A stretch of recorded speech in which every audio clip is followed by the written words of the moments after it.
Hello, everybody, and welcome back to the Sloppy Lab. I'm JT Russell, and with me tonight is the man who doesn't care if you've got enough amber for 3, 4, 5, or even 7 keys, because he's got his Timothy the Damned and couldn't care less about your amber. And of course, talking about Quick Draw 3, 4, 5, 7. Hello, Quick Draw. Hey, how are you guys doing tonight? Doing well, doing well. And the third musketeer, rounding out our cohort of sloppy lab workers that made it down to the Vault Tour this past weekend. ST Russell, my baby brother. How are you doing, ST Russell? I'm doing well. I'm doing well. Happy. I was happy to join both at the Vault Tour, and it's great to be back on the show. Thank you guys for having me.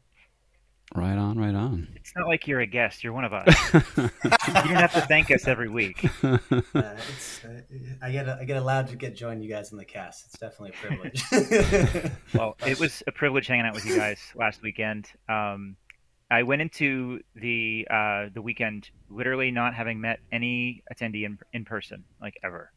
And so it was pretty cool to hang out with a bunch of really awesome people, in particular the Russell brothers. I had a great time, and I can't wait to do it again next time.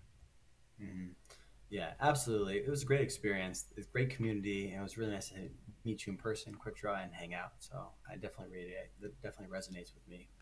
Although seeing JT Russell, I mean, he snores pretty badly, so it was kind of tough sharing that day with him.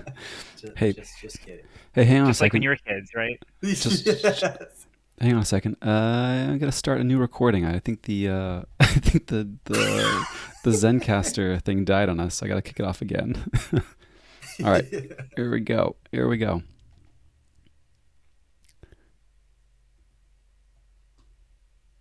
And coming back online, folks. Oh, there we go. There we go. He was not kidding. I was not kidding. I was not I kidding. thought you were joking too. I was like, he's just doesn't like to be made fun of tonight, I guess. No, make fun of me all you want. Yeah, the chat saw it. We're our recording session died and we didn't know it. So we'll probably have an intro that's like extra sloppy, pulled from the video's audio, or we could just redo the intro. I don't know. Fix it Yeah, in post. we'll fix it in post. We'll fix it in post. Yeah, All right. sounds good. Well, cool. Yeah. Snores like a We don't bear, have to huh? say those nice things about each other again, do we? Save it for next Vol Tour. Save it for the next one. True. What's up, Fudgeinator, Dataforge Stream? Thank you guys for jumping in. Yeah, welcome to the chat. Sloppiest intros Welcome. on brand. Yeah, it's only sloppy when I join the stream, though, so I appreciate you, gentlemen. Yeah. So, well, what are we talking about tonight? What are we talking about tonight? More So yeah, evergreen strategic content? no, we ran out of that stuff like 13 episodes ago. 13. I We was gonna say like 47. yeah, that's maybe true. We are here to talk about this past weekend, I think, as everyone wants to hear more about it. Like you had said, we were lucky enough to all be there, talk about the experience, and kind of share it with you guys. If anyone watching right now live on Twitch has some questions for us, we're happy to take some questions from the chat and kind of talk about anything you guys want to know about the weekend as well. And we have a number of notes and things we'd like to share too. Mm-hmm. Cool. So this will be a nice conversational retrospective, as it were. Some highlights, some of the drama, some anecdotal sort of meta-analysis type stuff, and our thoughts for what's next and how things went. But yeah, we're gonna hop in and like what I was saying, fire off those questions in chat. First question already. How were the beds split up, and why was one person on the floor? I'm not going to tell you how the beds were split up, but I will say that no one was on the floor. TMI, Murph. Maybe next time. Next time. Yeah, and on the Sloppy Lab Work server, we've got many a photo of hotel bedroom games being played with Keyforge cards. Yeah. So very fun, very fun. But anyway, highlights indeed. You hit on one already, Quick Draw. I mean, for me, like spending time with both of you, I would have loved it, obviously, if we had more of our teammates there. I mean, such is life when you've got an international team, right? Things are tricky. But be that as it may, hanging out with you both and meeting so many folks who I have, seen their names, seen their handles on Discord for years, and not many of them in person, or at least if I had, before I, knew to put face to name. That was super super awesome highlight. I don't really want to start rattling folks off because I'm going to miss somebody, but it was absolutely top highlight for me of the weekend. Yeah. The community in person is just as awesome as they seem online. Um, Yeah. we've known for a number of years now that the online Keyforge community is second to none, and in person is no different. Must say it. Yeah, I do have to make a note though. There were new players in the crowd that also, reiterated those points that the keyboard community truly is a really nice community, and it is not just what people say online, but we are in person very nice as well. So it was very very nice to hear that from new players who were joining the event. Totally. What would you guess was the mix of kind of old guard versus brand new folks? Um, Well, I'll let you guys go ahead. he doesn't know. What do you think, Quick Draw? I don't have any idea. Like I said, this is the first time I've met most of those people. I recognized some Yep. screen names. I would go around asking for screen name and real name, just to Yeah. see if it's a name that I would recognize. I don't really have a good like guess of what the ratio of new to old was, but there was Mhm. definitely a lot of new players, which was Yeah. super cool. I think they've Yeah. they've definitely attracted some new people. Yeah, totally. I Yeah. mean, at least two of my opponents in the main event were either brand new or were returning after a hiatus of their own. So that was pretty. So that was Mhm. pretty cool. Um, at least two, and the folks who were kind of forthcoming with that info. Definitely a handful of names that I recognize. The Ghost Galaxy folks are building their own, or had built their own, or contracted for their own tournament kind of software that players use during the event. I hope that's right. I'm not misspeaking. Um, Yeah, I believe it and was their own. Yep. Yeah, right, and it uses your Master Vault username when showing pairings. So those are very often, as it turned out, the same as folks' Discord handles. Um, Hmm. Not too surprising. And it was very cool to see, hey, like you're matched up with this person on Discord who and you like know that immediately, and it's not like I don't know, this a name that you may or may not recognize, and then you have that like 10 minutes of maybe the 10 minutes of conversation to figure out that it's a person is fun, but it was yeah, kind of cool to see the name right there and be like, oh, I'm playing against Southerly Elf, or I'm playing against yeah, Cat Marrow, yeah, so that yeah. was pretty cool. The tournament software they're making is going to be really cool, and it's definitely going to be a highlight. It's still in beta, and it Mm. worked pretty well, almost seamlessly. There was a couple rounds where it didn't work, but I also asked if it would be something that would be used locally, like instead of Gem, and it sounded like that was the plan eventually. They Mm. didn't have a timeline on that, but it's going to be, I think, pretty easy to run events at your local friendly gaming store with this software eventually, which is, I think, really cool. Yeah, Easier to use than definitely. Gem, and having someone like log a laptop there and log into Gem and deal with the random SOS standings that Gem used to give out, where it just made no sense at all. So hopefully this is going to be some good software for local players to use as well. Question from the chat is if this software will ever leave beta, and yeah, 3 years I minimum is my is my hope so. reply. Yeah, I think Gmail is still in beta, so that's how they do it. That's how they do it. Yeah. Yeah, Yeah, the software was cool. Early days for it, and bold of them to roll it out for the first Vault Tour, returning with some rough edges still, but it worked well. Worked well for what they needed it to do, I thought, Mm. and kind of hinted that they're taking seriously a larger infrastructure for running Keyforge events, which is pretty cool too, and something that's fully integrated, which is also nice. And maybe indicates that they recognize some of the issues that Gem had and are trying to correct that, which is cool too. yeah, Yeah, yeah. I think it's great to know that they have a larger vision for the tournament structure, or at least it's a priority for them. So yeah, as it's a continue, always a work in progress, but that future events will be very well organized. So that's something that's very much to look forward to, in my opinion. yeah, Yeah, yeah, I certainly hope so, and I guess kind of on a similar vein of organization or kind of putting that effort in. Uh, On Friday, when we arrived, we found out that the shipment of product that Ghost Galaxy was hoping to have on hand on site for the sealed event on Friday had not arrived. Right, so we're kind of like, oh boy, there are no decks. There are no decks here. We're supposed to be playing Mhm. sealed now. What's going to happen? They went out of their way and flew kind of last minute. Somebody got on a plane from the Ghost Galaxy headquarters, packed up decks from their private reserves or whatever, and shipped those out uh, ASAP to get them on site as quickly as possible, so we could have some decks on site to play with, which was I appreciated. I mean, it would have been really easy to say, "Oops, guys, guess what? It's all Archon events this weekend. There's going to be no sealed." And they could have, I don't know, easily done that, and may not have gone well, but that could have been a thing they did, and they, to their credit, went the extra mile to get those out there, Yeah. and that was really appreciated. Yeah, Yeah. and they got Yeah. there by like 6 or 6:30 on Friday night, which was in time for us to play a nice Alliance sealed evening Friday night.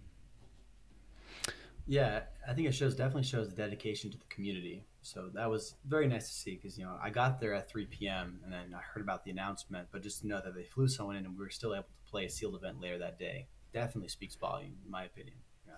Yeah, though they certainly left a lot of money on the table with this one. I mean, like, Whew. I Yeah. and interesting. I'm not sure if they realize quite how much product they would have sold if they had it on hand. I mean, Yeah. I probably pestered them, 6 times each day to be like, hey, you ready to sell what you got left, and they're like, yeah, we're giving people a chance to get the rationed allotment first, because they had some left over after running sealed events. They were gonna, give folks a I'm chance to super buy what they glad they could. did. Like Mm-hmm. it was Yeah. good to give everyone a chance because we played a lot of sealed.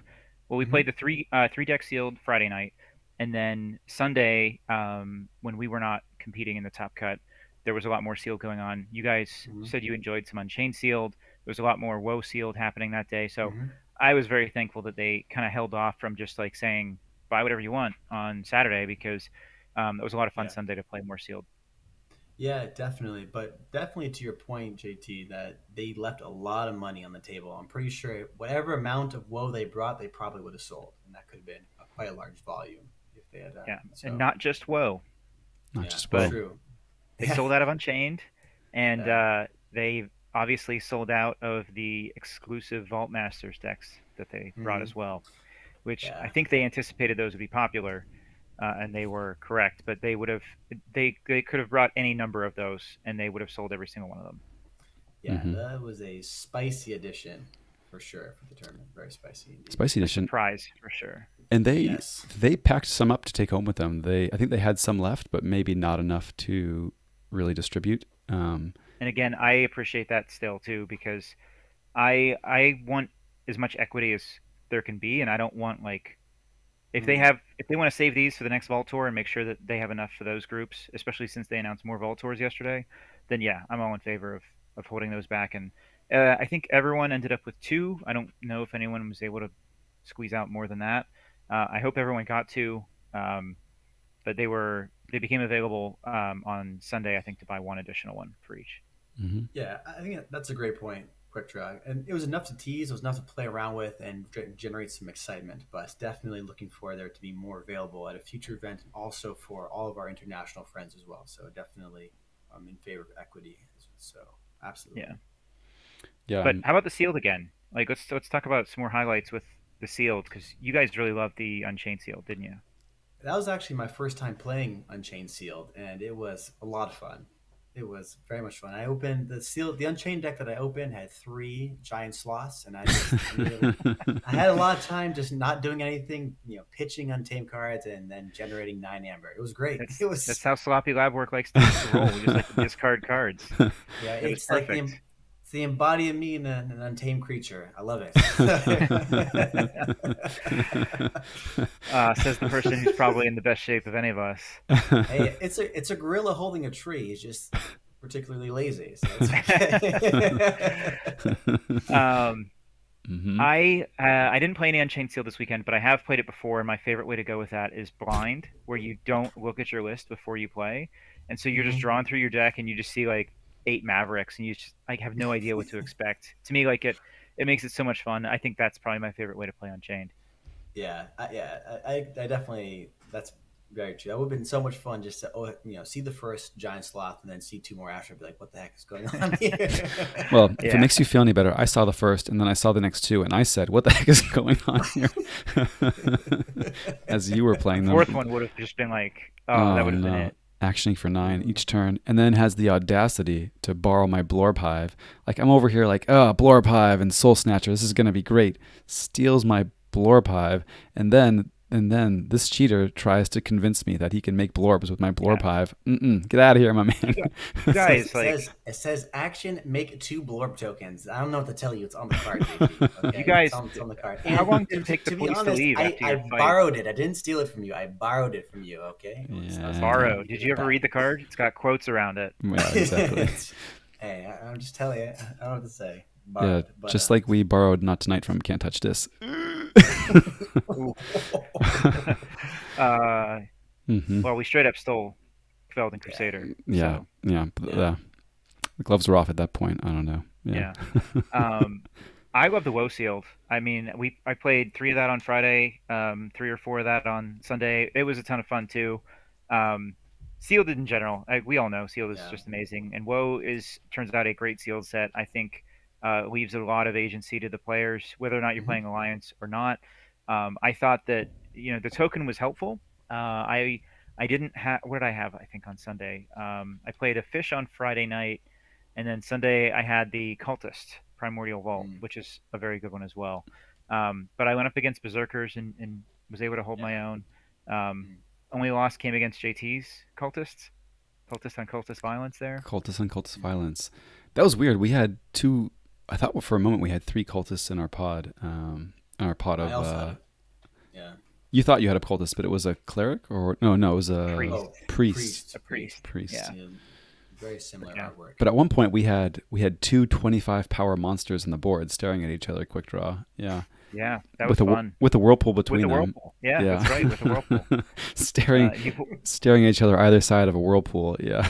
yeah, you pulled off some whirlpool shenanigans on me in a closed door negotiation. So hmm Nice. it was a Nice. good game. But Yeah, so on Sunday, what they ended up doing was this was nice too. It was more casual. They had sealed pods, as they called them, and you could kind of just like show up when you wanted. We showed up at like 9:45 or so, and there was already like tables and tables full of people playing sealed. We thought it was going to start at 10. Turns out they just had pods, and it was just like you show up, you sign up, and once they get 8 people, they say, "All right, you 8 are a tournament, go play over there," um, which was pretty cool. So you didn't Hmm. have to be there like right at registration time on Sunday morning. There was always people looking for games. I thought that worked out really well. Yeah. Yeah, I thought it worked out really well too. And yeah, and I was just happy that they were facilitating events on that Sunday. So we were able to watch the finals of both events and then also have a chance of fun games. So I Yeah. thought it was very nicely done. Turns But out I met a local on Sunday, someone from Pittsburgh, just like me, who drove out on Friday morning, just like me, and drove back Sunday evening, just like me. We'd never met before, and we're going to be getting together for our locals and hopefully for the WoW release at the end of July or early August, whenever that happens. So I got mm, to meet another local person there as well, which is pretty cool. Quick draw. Every time we went someplace and you said, "Oh, Pittsburgh, blah blah blah," there'd be somebody there without fail that Yeah, would go, "Oh, I'm from Pittsburgh." yeah. No, we were talking about this, and we got in the elevator, and I said something along those lines, and there was a guy who was like, "Oh, hey, I'm originally from Pittsburgh," and I was like, "See, like, yeah, like." Everywhere you go, there's always someone there from Pittsburgh, and that guy gets out, and the next guy comes in and heard me say that, and he's like, "Hey, I'm from Pittsburgh too." It was just like one after the other, uh, and that wasn't even the person that I met on Sunday, who mm, still lives in Pittsburgh. So there were apparently 4 Yinzers there over the weekend. wow. Four Yinzers there indeed. Hmm. So pretty cool. So Quick Draw met some locals. The local scene grows. Just had to go out to Philly to make it happen. I guess it makes Yeah, you're not that far. How long did it take you to get there? 5 hours five or so? hours or so. Yeah, Okay. So that's a decent drive. it's the max that I can tolerate in the car, Yeah, but Yeah. it was better than a $600 flight. true. Very true. I once drove I think 10 for a Magic event, but uh, I'd probably fly these days. I don't know. Yeah. Yeah. Yeah. Yeah. There was a group that from Maine that also went down, including a second act and a number of the weekend folks, team weekend folks. They made good time. I think they did it in 7 hours, 7-ish hours. But my About return, as long as it. I was gonna yeah, say that's about as long as it took you. as far as Like it took all me. the Oh delays. man, there was storms. A lot of folks were delayed. Yeah. Yeah. But in any event, yeah, travel plans and travel woes not as exciting as the actual woe index, winds of exchange, I guess. But so yeah, Unchained Sealed, big highlight for me. I had a lot of fun. I didn't think that the Unchained games were going to be quite as much fun as they were, but yeah, that was a blast. And also another highlight, the TTR folks for streaming the entire the event both days, getting those feature matches in, letting it be sort of a more community event that extended beyond just the hall walls was really cool. So appreciated that a Yeah. lot.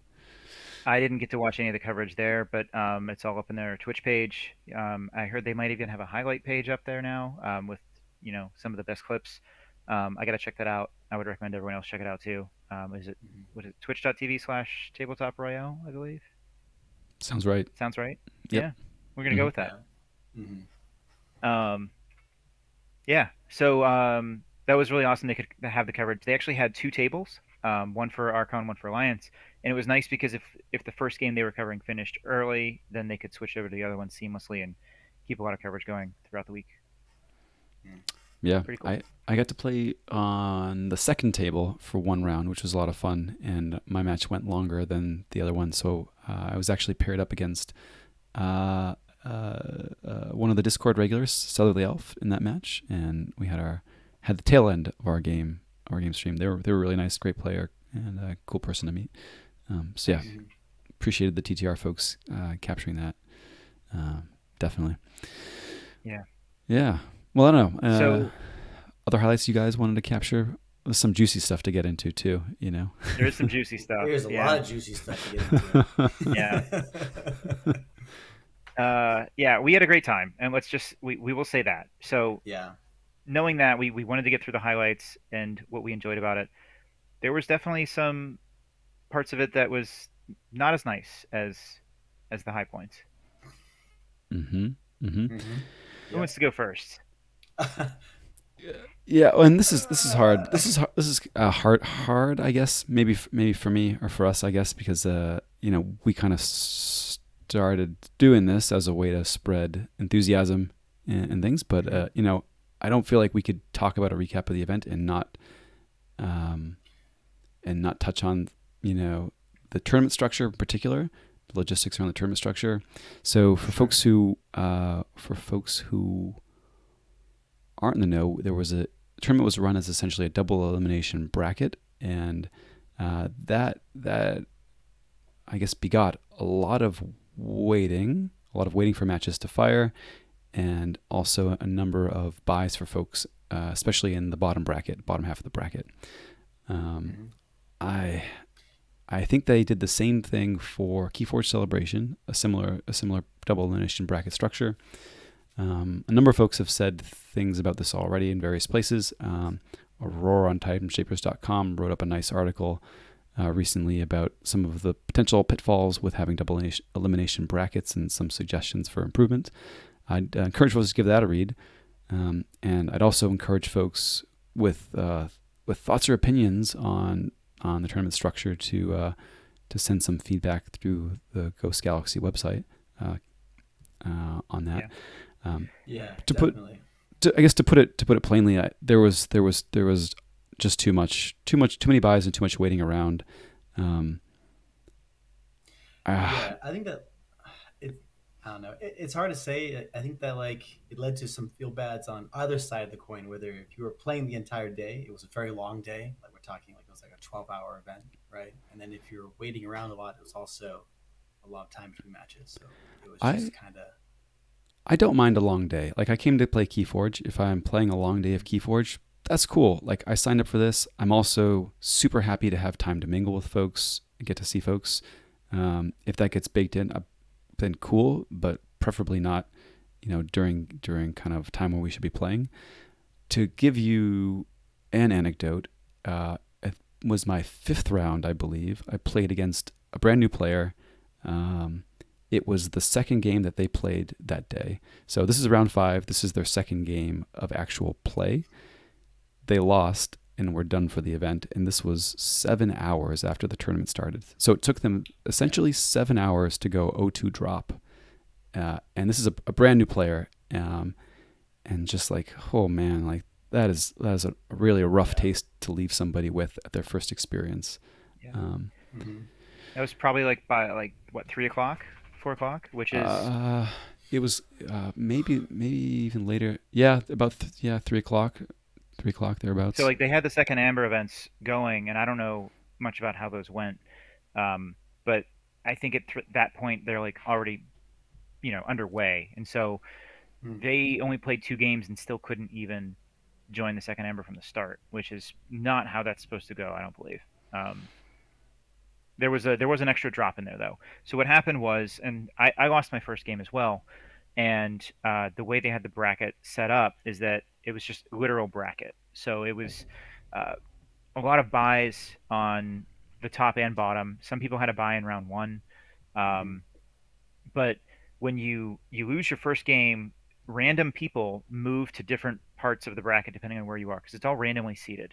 So I guess I was a random higher seed, so that whenever I lost my first game, I actually moved forward in the losers bracket further than Mm, other people did. mm-hmm, And Mm. round two, I was given a bye, and did not expect that. I thought like, okay, well, I thought 99 players, someone's going to get a bye each round is what I was thinking, like with a Swiss mindset for it. I had a bye round two. I had a bye round three, which was a huge shock to me. I had no idea that I could have gotten 2 buys in a row like that. Mm-hmm. And just when I'm ready to like geared up to go again, that there was a lunch break, and so I went like 3 full hours without playing an organized game. And I think I tried to play some pickup games in there, but it's hard to do when you don't really know what to expect. And Yeah. it was all pretty closed about like who's playing and when. They did not openly share the bracket. I think for scouting Mm-hmm. purposes, they didn't want people to be able to see like who you're playing and check on their decks and think about strategy, which is understandable. But there was no transparency about like how long are people like me and others going to be sitting around before we get to play another game again. Had I known it would be 3 hours, I would have probably try to get in some second Ember games or Mm-hmm. more like aggressively sought out pickup games with other people. I just really thought like, okay, like it's gonna be a long day. I should just take this break and then I'll be playing next round again. But that wasn't the case. Yeah. Yeah, I definitely think they could have been a little bit more transparent about at least when your next round you will be playing in. That would have been helpful for a lot of people throughout the tournament because there were some people that won the first 4 games, lost their fifth game, and then didn't play until round 10. So they had like a 7 hour wait, and Yeah. they were kind So of sitting around waiting. You know? yeah, even the winners were sitting around like you said, and that's Yeah. the part that kind of gets me is that they went 4-0 to start, which is great, Yeah. and they advanced all the way to round 10, which means they just needed to win their last game. They could go 5-1 and Mm-hmm. they qualify. But then people that happen to lose in the first round, whether it's a bad draw or a bad matchup, or you're facing, one of the best players that were there, it's very possible to lose your first game. And in a Yeah. Swiss event, it's like, okay, like that's going to affect my SOS because I'm going to play up, but you still have a chance. You're still playing every round. Everyone still has to win the same number of games in Swiss to advance, whether that's like 7-1 if you're playing 8 games. But in a bracket like this, that's not the case. And Right. if you won your first four, you could go 5-1 in advance. I ended up, if I were going to advance, I would have needed to go 7-1 just because I lost my first game, and that's counting Mm-hmm. my buys. I had 2 buys in there. I still would have needed to win 7 straight games of Keyforge to Yeah. continue to play on Sunday, Yeah. which And is if you didn't way tougher. Yeah, and if you didn't get randomly seated higher, so further in the losers bracket, you could have potentially had to play 8 or 9 games to Yeah, make it to day two. So yeah, yeah, very long path indeed. The losers yeah. bracket for some players. Okay, well, I don't want to belabor this too much. I mean, I feel like we could talk about this one for a little bit, but I do hope GG folks, if you're listening, I know this is one to think on, please.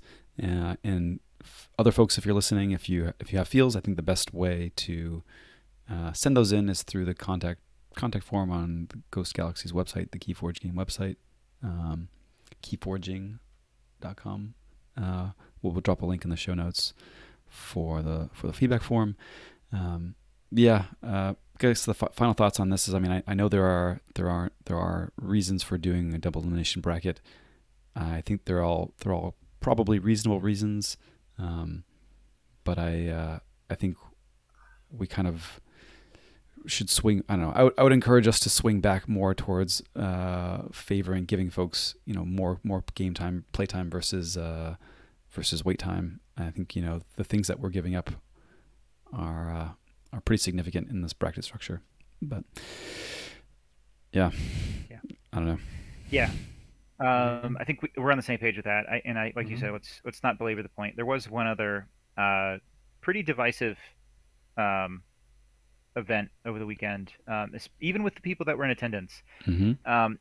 We mentioned earlier that they created these exclusive Vault Master decks, which are super cool. It's really awesome to have this exclusive thing. We knew we were the only people to ever get them. I was the second person to grab one. I tried to get in the front of the line and did not make it. ST Russell was busy playing a double heavy subsidies deck, and I was like, "You're never going to finish that game." And you were like in the back of the line. And I was like, "Why are you playing that deck right now?" But we got this deck, and it was a total surprise. We did not know this was coming. We didn't know what it was. And the way they explained it is that it is kind of like a best of Keyforge, where it was all the houses that were in Coda, I think, but they took out Shadows and Sanctum, and they added in Star Alliance and Sarian, I think. There you go. You got Thank it. you. Yeah, I was gonna go. It's a really sweet box. If you could show the box as well, JT. Yeah. It says like Vault Master 2023 on it, I think. Mm-hmm. And so what it is it's those 7 houses that you just showed, and it is like kind of a lot of the favorite cards across all sets. So it's sort of like an Unchained. But there is an algorithm with it. There's not a high rate of Mavericks. There's no legacies because every card is from just a random set. And the real kicker to this, that is the controversial point, I believe, is that they also declared that these decks are tournament legal. Yeah. So you can play them in Vault Tours. You can play them in your local organized play. You can play them anywhere you want. And I think that's the part that maybe people go like, whoa, like we have no idea what this is. It's like a big mashup of different things. And so we were all very eager to get our hands on them and see what was inside. And what is inside? Yeah. Well, like you said, Yeah. I mean, there is sort of appears to be a greatest hits mashup or Unchained Light type decks, and we've seen a wide spectrum of kind of power levels, or at least SAS ratings. I don't know of too many games that have been played with them yet, but there's been a wide range, and we've seen a lot of the very spicy ones bubbling up. Mine, the ones that I opened, the 2 that I opened, and the vast majority that I saw, I would call like cool souvenir decks, right? There are definitely some that appear to be highly rated and look very, very potent. Some very strong Logos houses in particular out there. And it's worth noting that every deck has either Vault or Master or both in the title. Mm-hmm. And everyone's decks that I saw had Vault in the title except for yours, JT, which might explain why they're not as good. You're the master of the windmill. I got everybody's like, oh, my deck has Vault in the name. My deck has Vault in the name. Like, mine says doesn't. Master? Is Master a thing? I don't know. Master of the windmill? What does that mean? Master of the barony, Master of the windmill. Okay. Your deck name was awesome though, Quick Draw, especially for this weekend. You had a great name. Mine is pretty sweet. It was Zhao Yan, who spent 6 hours with vaults, and we were just like, "This is very fitting." But it's also a really spicy deck, and it has they took a lot of the best cards and they put them in, and it's not all 100% good cards. Because I did have a deck with like the Dark Tidings Chenille package of like the butterfly stuff, which they're not good cards. So it's not all good. But I opened the Zhao Yan, and it's got Brig, it's got 2 Eddies, it's got a library card, it's got Cronus, it's got Sutterkin and Rocket Boots, and that's just the logos. It Yeah. has like a pretty good Star Alliance package as well, and so I'm like, they're really like they're jamming a lot of really good cards in here, Mm-hmm. and by saying that these are tournament legal, you're like, okay, well, you can only get these at vaults. They are seemingly pretty juiced as far as power level goes. A lot of people all over the world and the country don't have access to these. Period.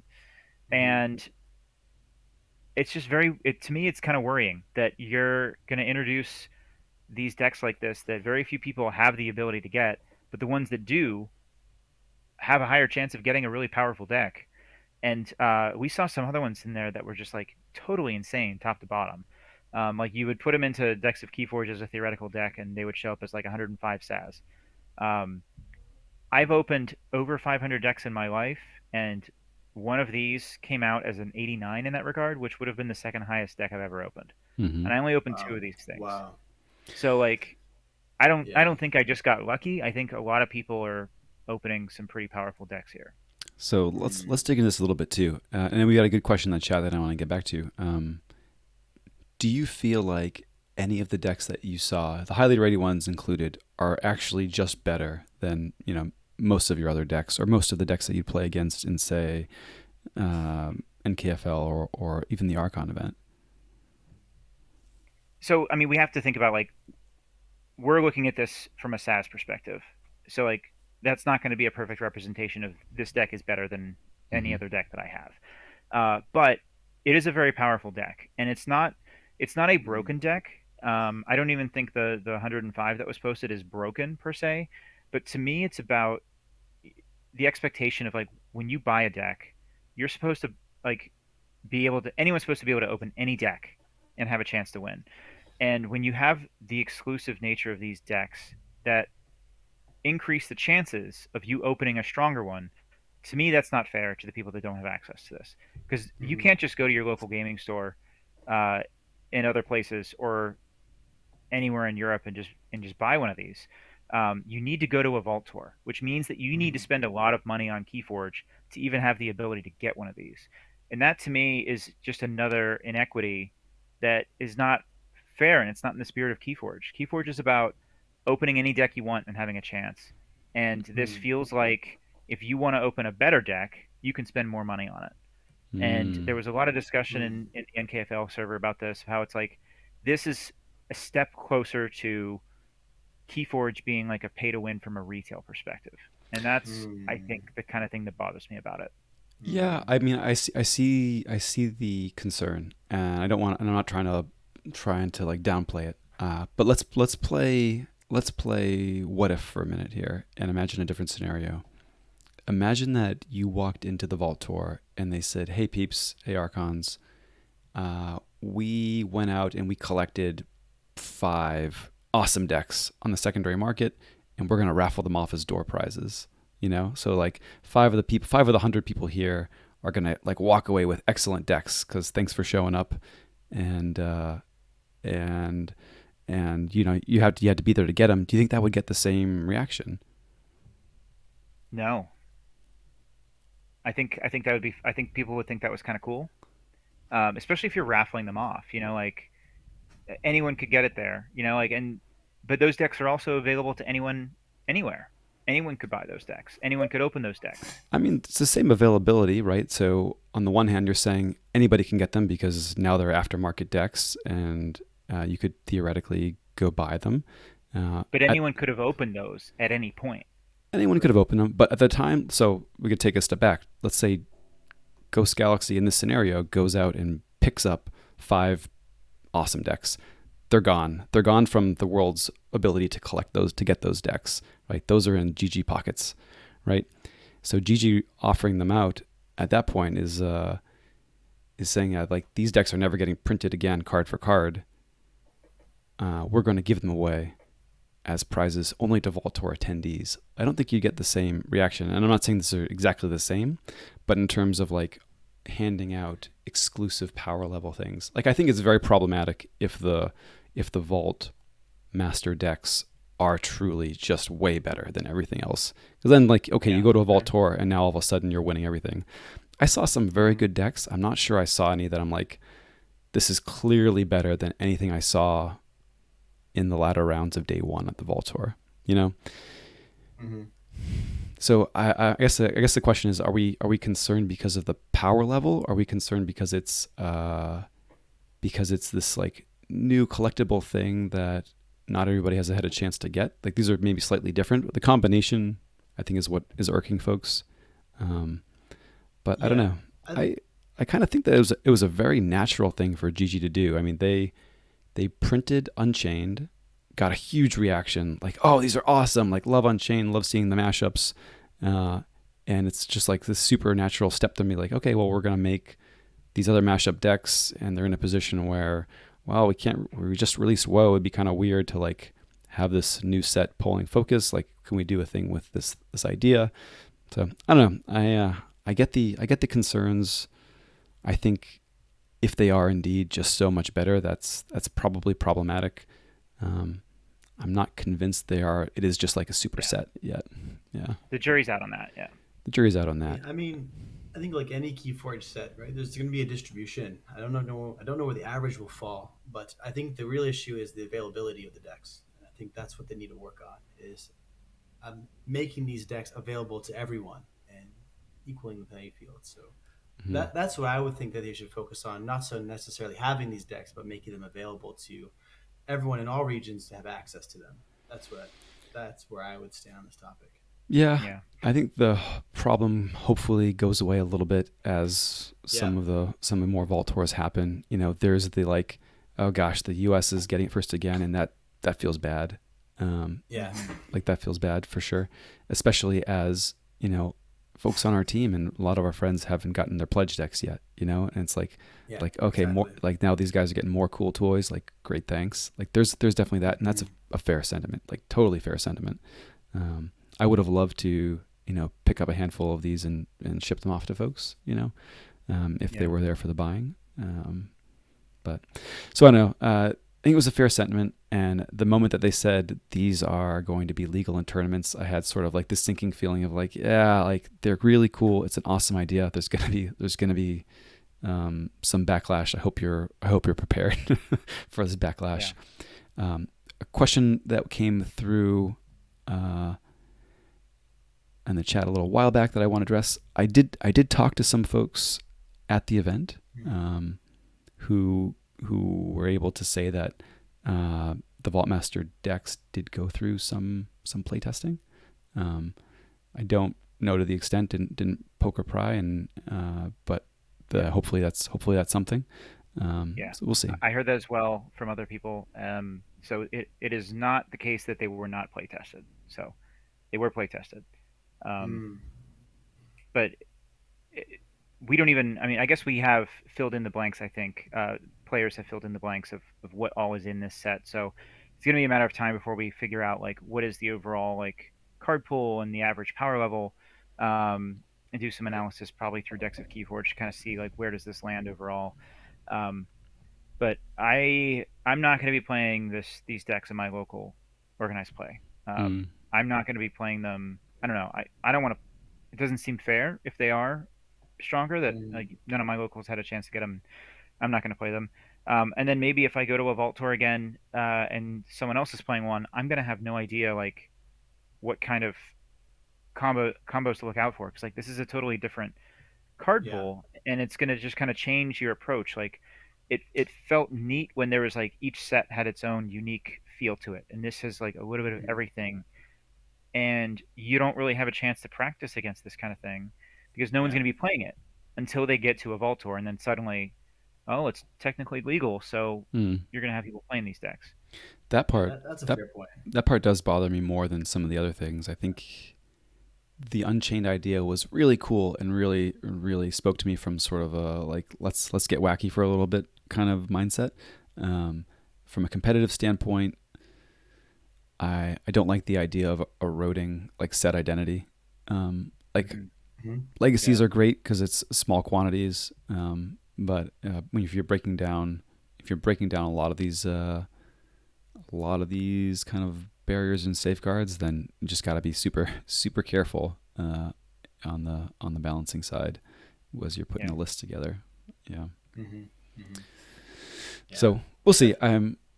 There's not been an announcement, I don't think, an official announcement yet from Ghost Galaxy saying anything about these, print run size, how they're expecting to make them, if there's going to be limits on how many you can buy at Vault Tours or what. I mean, it may come out that the Philadelphia one was the Vault Tour where you had the least access, and we'll be on the other side of it, but I don't know. Yeah. Yeah. Yeah.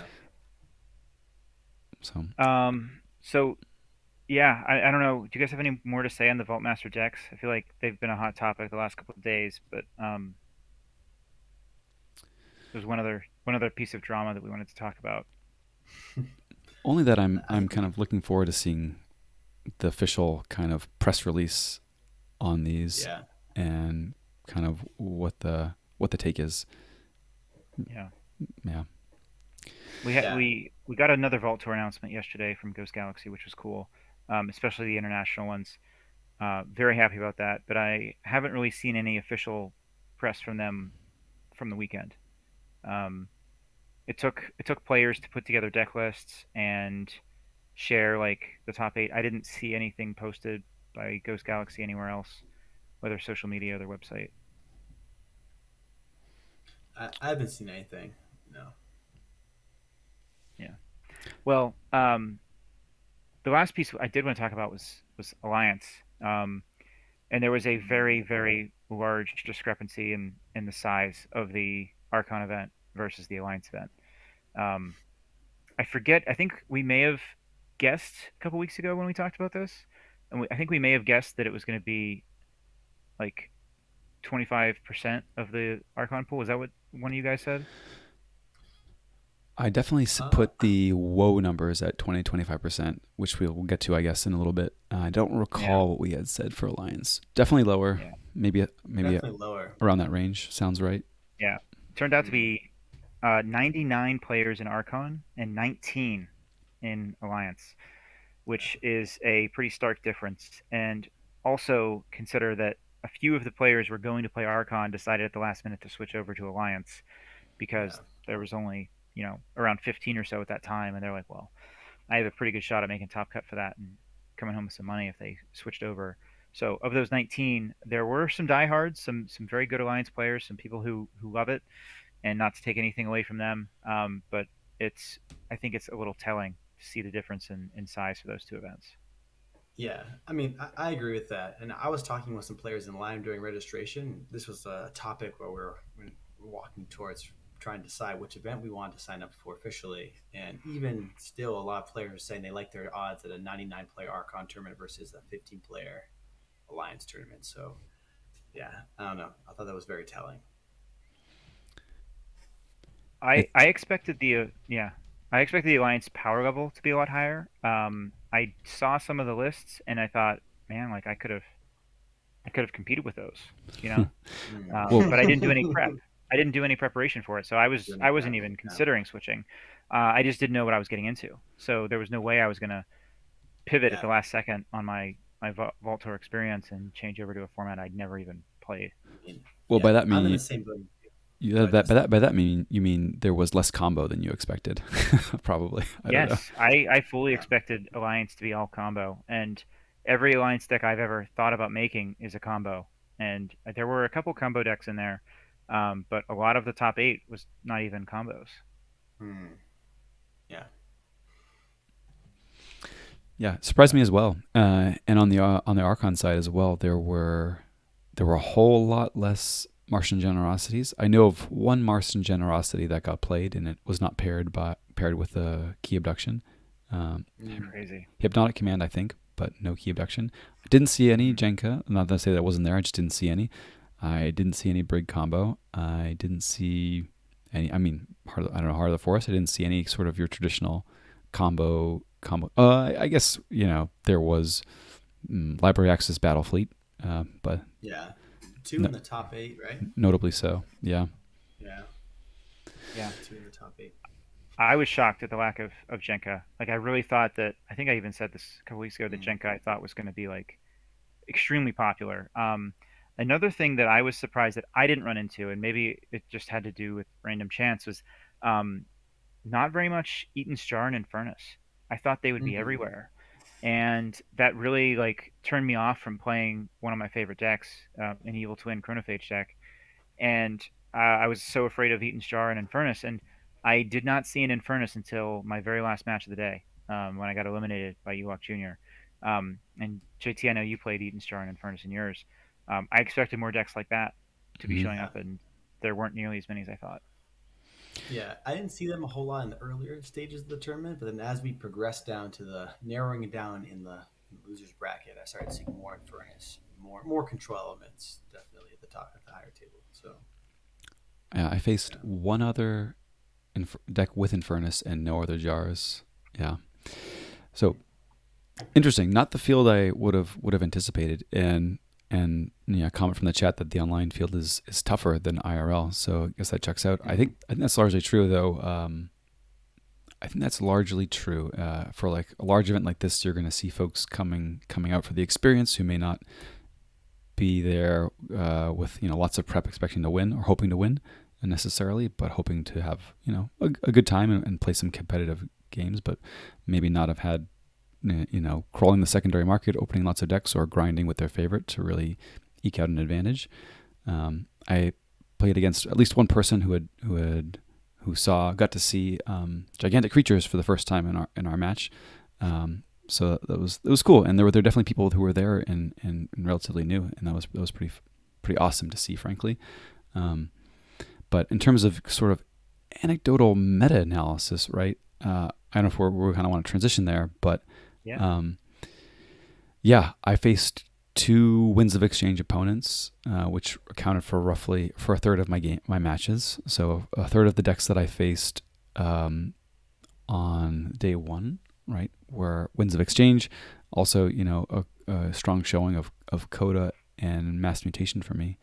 And that kind of rounds out my opponent list, right? So about a third of each, which I guess that's kind of in line with what I had predicted for Winds of Exchange, right? I think we had said 20 to 25% from both the day one and top cut. Mm-hmm. I don't know that I believe that really matches the field for day one. Do you guys have really a sense for what percentage of the field looked like Winds of Exchange on day one? I thought the Winds of Exchange percentage was lower, although I did face also two Winds of Exchange opponents. I faced one round two. I got my teeth kicked in Hollow Fest. And I faced a Berserker deck in round four, but then it was Mass Mutation from there on out for me. Mass Mutation and Worlds Collide. Mm. So, but I definitely saw some there, some Prospector decks running around. Yeah. But The what about you, Prospector made Jacob? top eight.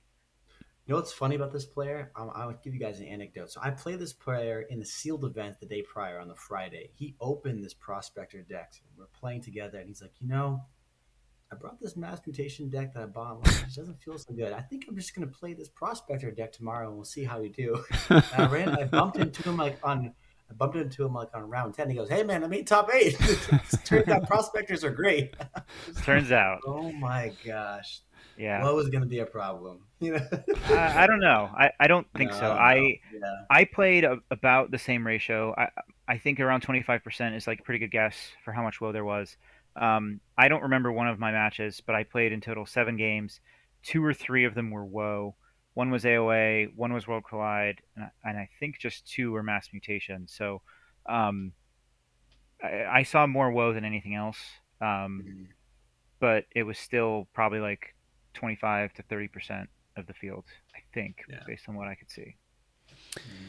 There were folks playing their Savior of Keyforge decks. There were folks playing decks they had opened the previous day. I mean, Yeah. I think the next Vault Tour is going to be super telling. There just wasn't time or availability yet for a lot of the tryhards to really go deep on Winds of Exchange, um, and like find a banger that they were comfortable with sitting behind for 10 rounds. Not to say that Yeah. there weren't some very very bold folks who opened great sealed decks on Friday. You know, Yeah. Yeah.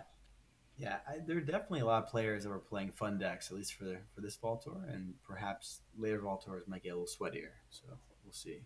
Yeah. Yeah. One thing I think we were all right about was Coda. Coda was present, and it was a force to be reckoned with. I thought Yeah. not just obviously Flaming Hobo, who won with a great Coda deck. Jupiter had a great run with his Coda deck.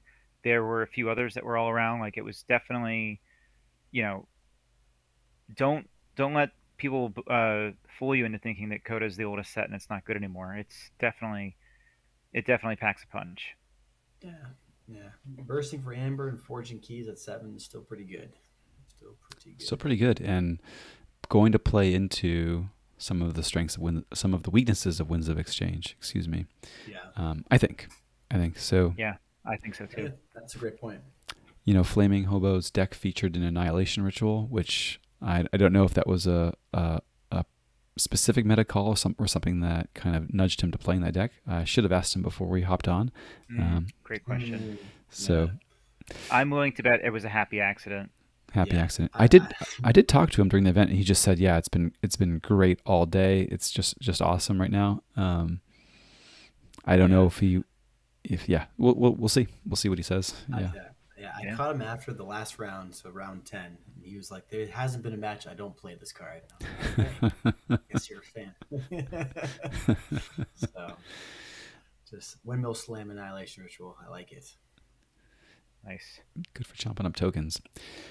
Well, cool. How did you all feel about your deck choice at the end of the day? If you went to go and do it over, would you play the same deck? I would. I think I guess with looking back with the knowledge I had now, I could have picked a better deck for the meta. I probably would have done better if I had chosen maybe Seamstress or maybe even True Loser would have done better. But I had a lot of fun with the deck that I chose. I think that it was fun. It was very thematic to triumph with a bunch of dinos on the table and caught a lot of people off guard. And I think it was that sort of made the day for me. So I thought it was a good experience overall playing that deck. Right on. I liked my choice. I don't regret it. It's a great deck. I was just a couple, you know, good draws, bad draws away from having a great run. Like I lost my first game on a really insane like end of the game where I set up my deck perfectly to have a chain gang, two subtle chains, and Ronnie in hand at the end of the game. I went to check at 9, thinking I'm totally safe, even if they take me off. Turns out my opponent had a lateral shift, a talent scout, and a generous offer. And they played my Ronnie, they played my chain gang, and I had a trust no one as well, which wasn't even enough. A trust no one for 3, after all that, still wasn't enough. And so like that was like such a crazy swing to have all of those cards at once. Like I was that Mm-hmm. close to winning that first game, which, as we talked about earlier, would have kind of changed the trajectory of the event. So all that to say that no, I don't regret the deck choice, but I do feel like I wish I would have played Dark Tidings. You hear that, Murph? You hear that? Yeah, it's true. It's true. Like I had a Dark Tidings deck that like I said, was I felt great about it. It's one of my best decks. I was just afraid of Eaton's Jar and Infernus, and I never could have known in hindsight that I was not going to play them until round 9. But that's the only thing I can say. Like hindsight's 2020, and I don't regret the choice that I made. But it would have been pretty cool if I had Dark Tidings. Yeah. Mm-hmm. Yeah. What about you, JT? No regrets on deck choice. I would probably run that deck again. I would probably get more IRL reps with it beforehand for the next one. It was a very different experience playing this deck IRL in a competitive setting than online. I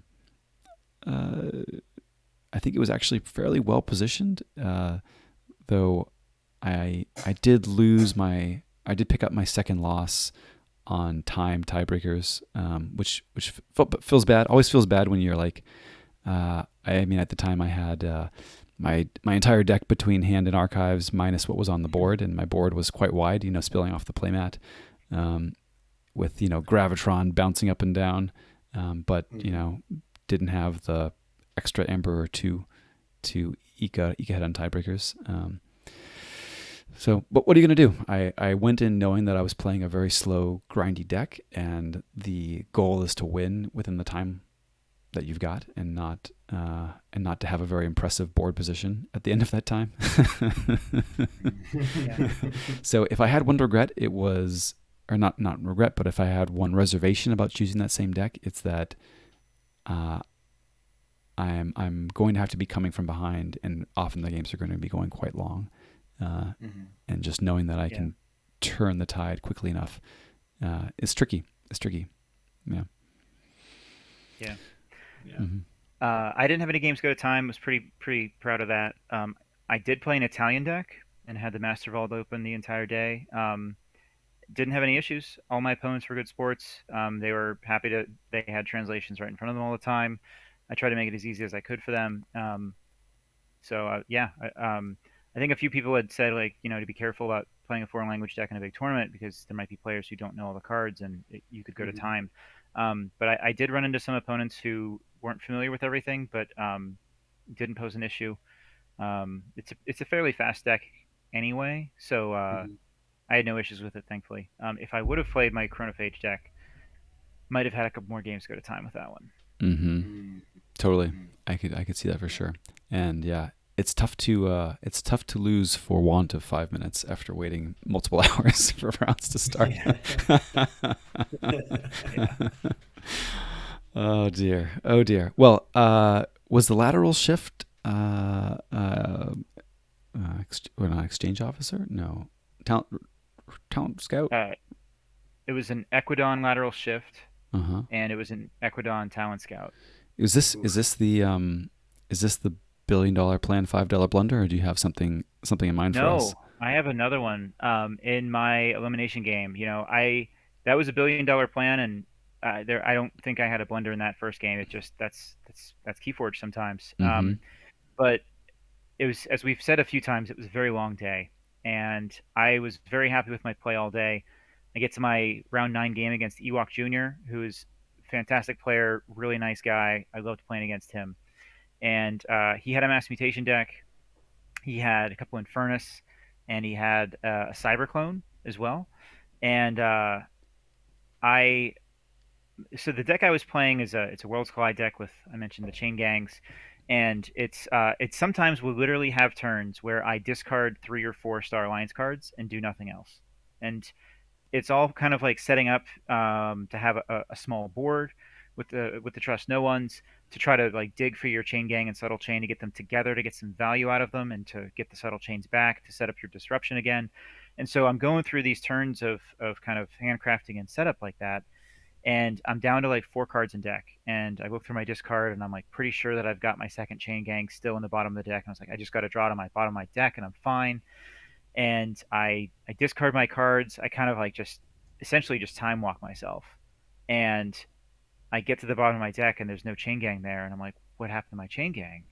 And I look over to the side at the purged pile, and he's waving at me. Says Cyberclone got him pretty good earlier in that game, and I kind of like I knew it was pretty much over at that point.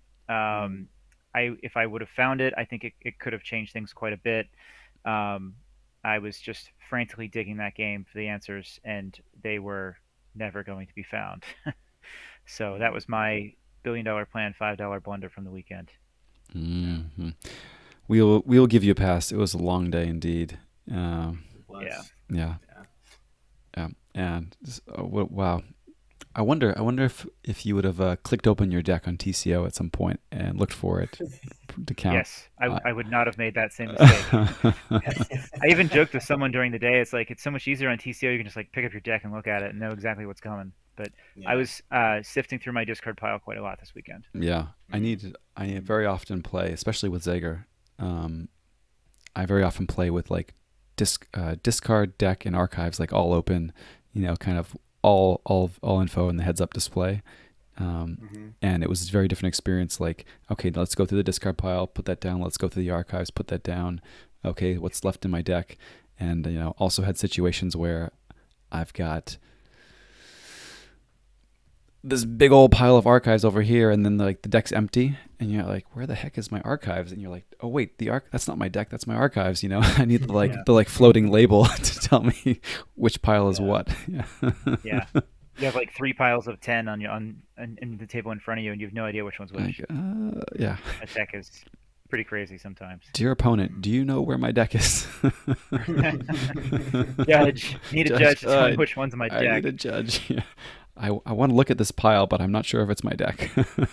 Yeah. Yeah, yeah. So good one. Well, that was a worthy $1 billion planned $5 blunder quick draw indeed. Did you have one, Struso, or should we head on over to our sponsors? Wrap? I do have one. I wasn't aware of it until my opponent reminded me of it after the match. But I lost I think my round 8 match with by like 2 ambers. So it was very close. It was round a key 3, and I was ready to triumph. So it was very very tight game. And I get to the end of the match, and my opponent was like, I was really surprised you didn't pull your archives last turn to maybe forge for 8. And I was like, forge for 8? Like, why would I pull my archives? Like, well, you used your code monkeys to archive your Center Chief Garcia like 3 turns ago. I was like, oh. I looked open and saw the answers in my archives, and that was just a good lesson. So, but it was I would have been happy losing that match until my opponent pointed that out, and then I was separating it over. You're sitting there. You're sitting there like, I played that well. You're like, hey, buddy, what about? Yeah. I have scratching his head. There was one other big Go ahead. misplay that you made earlier on in the tournament. Right. Your opponent played turn 1 Hallowfest, and then you did not immediately pick up their deck and consume all of the Bracken cards. Yeah. Yeah, you take 4 chains, eat 4 cards. That was the plan. Oh Yeah. my god. Ugh. That'll learn you for next time. Yeah. Yeah. Hallowfest My opponent Bracken. Yummy. hard mulligans to 6, and then smiles and says, "Go ahead." So let's see what you have for me. But it was a interesting card. Interesting card to play again. Turns out the Brobnar band is very good, very strong. Very strong Yeah. indeed. Brobnar Band is great. Very hard to deal with. You need like a piece of targeted C and a board wipe at the same time to get rid of the Harmala Tune first, or you need just 2 board wipes, which it's pretty nuts. Yeah, I've seen Harmala Tune in my nightmares for the past few nights. Let's even more salt on the wound. The Vault Master deck that I opened had the Hallowfest in it. The universe trying to tell me something. That's a pretty sweet pull, though. That's a cool very pull. deck. Yeah. It was a very cool deck. Yeah. Well, right on. Well, yeah, I hope some of I don't know, feedback that we delivered in the middle part of the sandwich, the bread and meat and cheese, wasn't a downer for folks, but I thought it was important to get out there. There was overall an awesome experience from my side, so I want to just kind of highlight that, underline that very positive experience overall for me personally. And yeah, some things that like love for and encourage folks to also voice their opinions on through the best ways to be heard on the feedback form. Yeah. Okay. Well, Great. cool. Yeah. Should we wrap things up then? Are we feeling pretty good? Yeah. Who's our sponsor this evening? Well, this episode of Bottom of the Beaker is brought to you by the Amber Brewers Infusion Kit, calling all aspiring Amber Brewers, unleash your inner alchemist with the Amber Brewer Infusion Kit, crafted by the most esteemed crucible mixologists. This kit contains a selection of rare botanicals and elemental extracts that will turn your brewing experiments into amber-fueled masterpieces. From the subtle notes of Sanctum Sarsaparilla to the fiery kick of untamed Ghost Hawk peppers, the Amber Brew Infusion Kit will redefine the way you taste victory. Thank you, Amber Brew Infusion Kit, for sponsoring this episode of Bottom of the Beaker.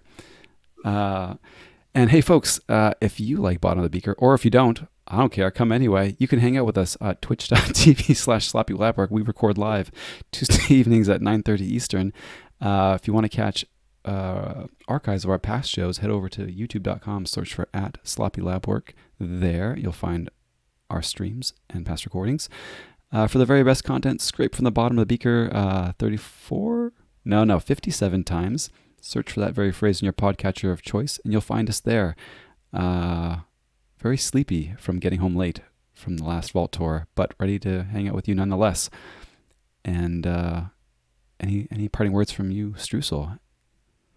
Yeah, I hate Hall of Fame. and Quick Draw, how about for the folks getting off the last audio stop?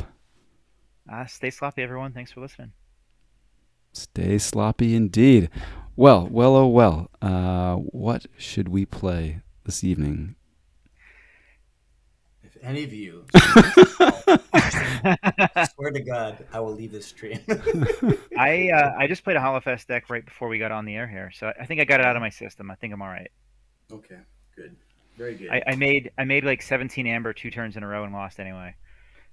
Oh, that's still impressive though. Very impressive. Yeah, it was pretty impressive. It was pretty wide Brobnar board there. I'll spare you though. Yeah, thank you.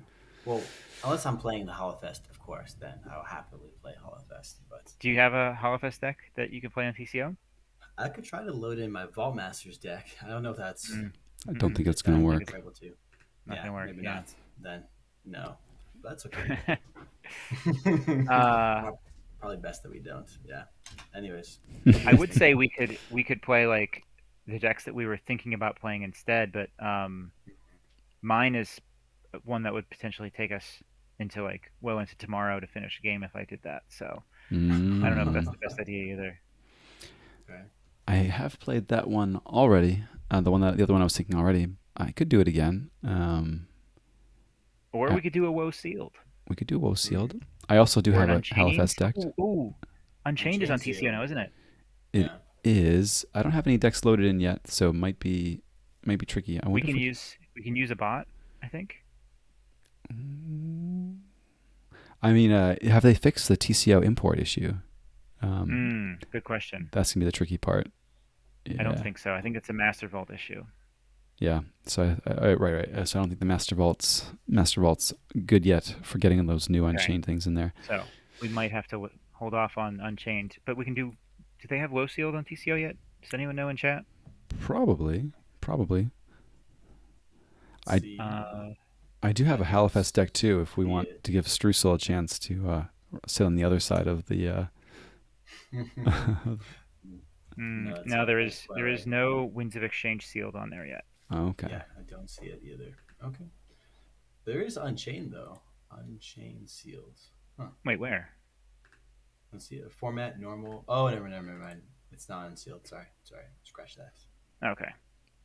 It's just next to the sealed. It's different, but not in sealed. Mm-hmm. Okay. Well, so sealed is out then, unless we want to. Yeah, we can't load new decks. So, do you guys have any already loaded? I don't have any Exchange decks. I do have loaded Winds of Exchange decks. Yeah. No loaded Unchained though. I don't think. We could play a closed deck list Winds of Exchange deck for something that maybe we haven't already seen before from each other. Okay. So no prospectors, I guess that means. So no prospectors. Oh shoot. All right. Sure. I'll let you guys pick the decks if you guys have something you want in mind that you want to play. I'm happy to play the brain for either of you two. I have one I could play. I got a good one here. I have only one deck loaded in.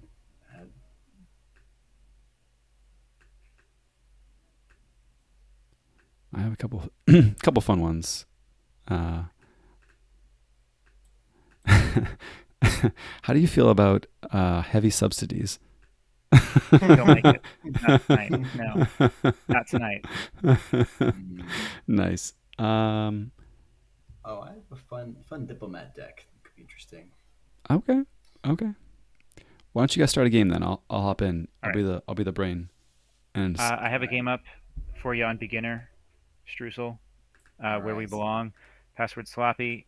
deck lists are hidden, but hands are open. So, JT, you want to play as the brain for Mm-hmm. either of us?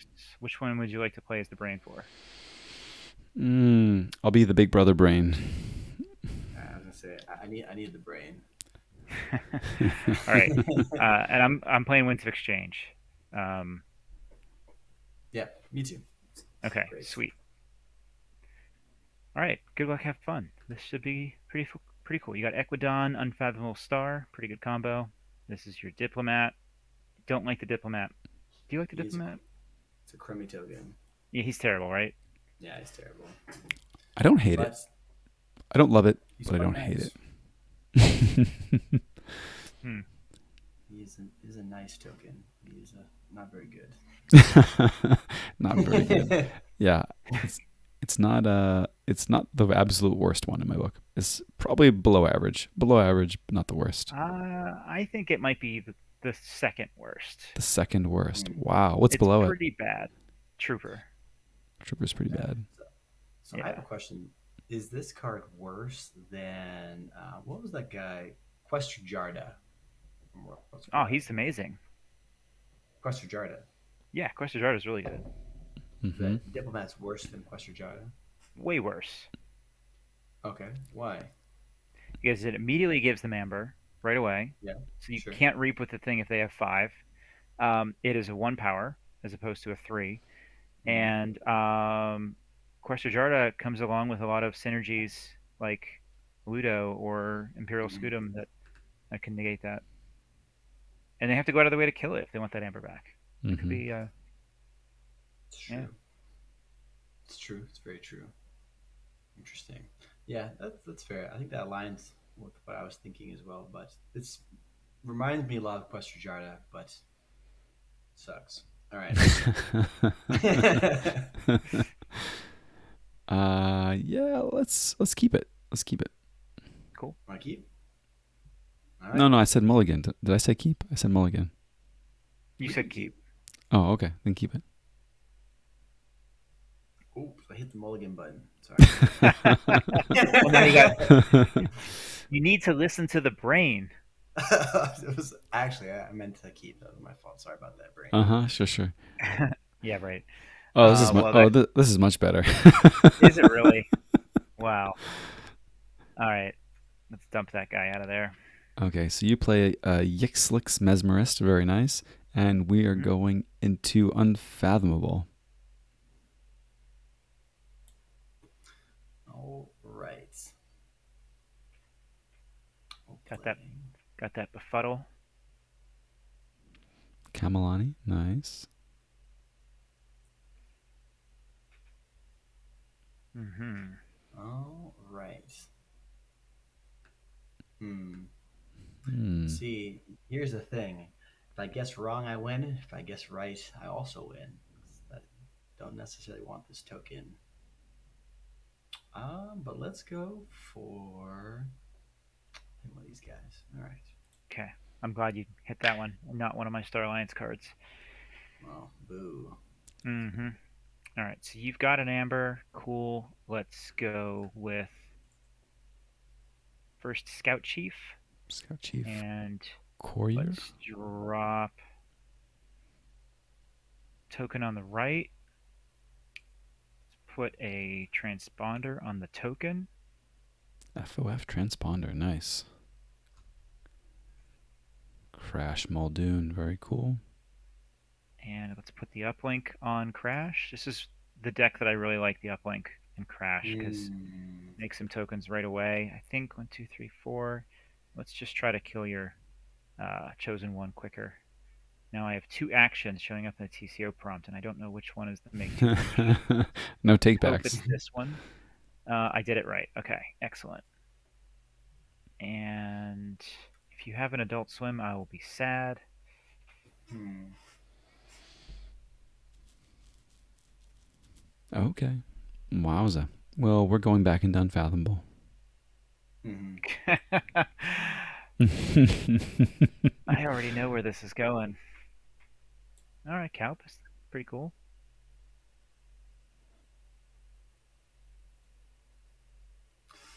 That's a Let's see. huge hand. Dang. Mm-hmm. Mm, this guy do. So we got Kelp, Covetous Hema, Kelp Minder, Kelp, Gilt Spine next Netcaster. Very cool.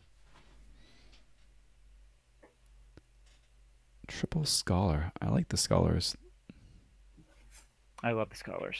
I wish they were ready. Mm-hmm. Glad they're not. Mm-hmm.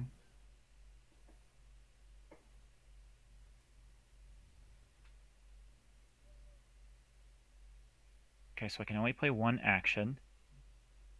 That's okay, because Pale into Insignificance is a terrible card. I don't want to play it anyway. Those insignificant scholars. Get those nerds. Let's see here. Saurian, Faust comes play out down. Very cool. Faust. Yeah, Symposium. That's cool. Reap to draw. Let's see here. Do I want to fight Calp? Or do I want to Hmm. have my creatures ready? That's a tough one. I think I might actually want to fight Calp and play my other creature. And then that would kill your chosen one anyway. I have to take a turn to regroup.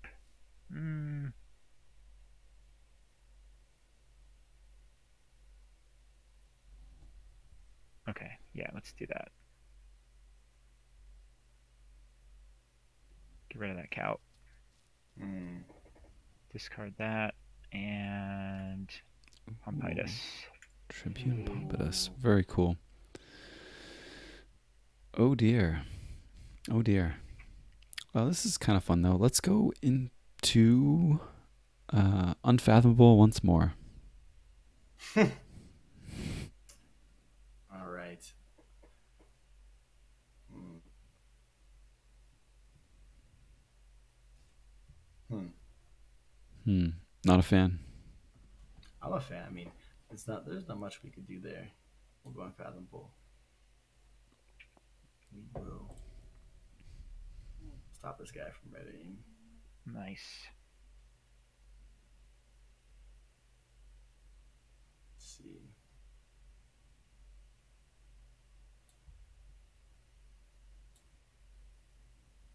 Make some tokens. Mm-hmm. Cool.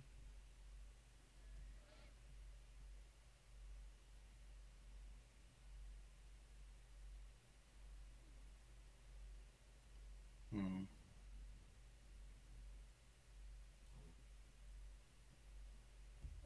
Well, the Kelping Hands is one good use of the diplomats, I must say. Yep. Mm. Yes. Indeed. Cool. All right.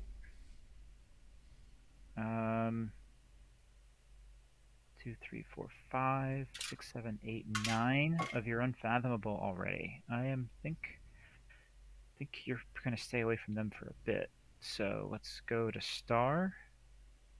Let's do a Quintrino Warp. Oof. I'm gonna kill those. Do I want to kill the Mesmerist or do I want to kill the Scout Chief? Probably the Mm-hmm. Scout Chief, actually. Hmm. Cool.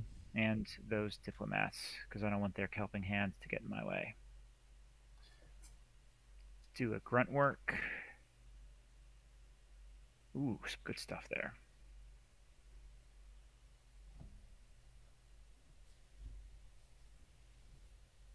Some really good stuff. Hmm.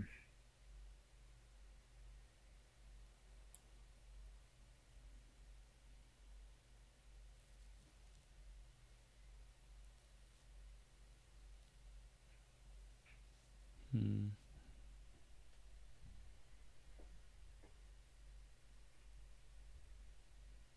Now the question is, do I want to tokenize one of those really good cards that I just saw? What a question. What a question. Tough decision. Yeah, let's do it. Nice. Got all these dinos. Hmm. Hmm. Hmm. Hmm.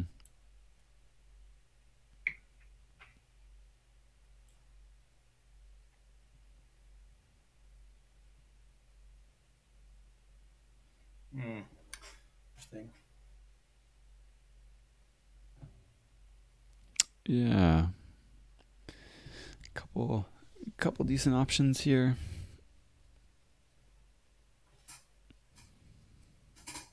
I think I'm just gonna say back and unfathomable.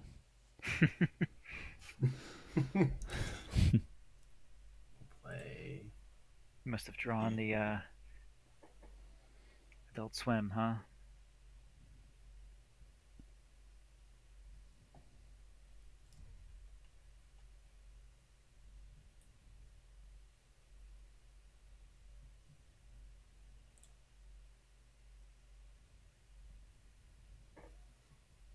All right, some reaps.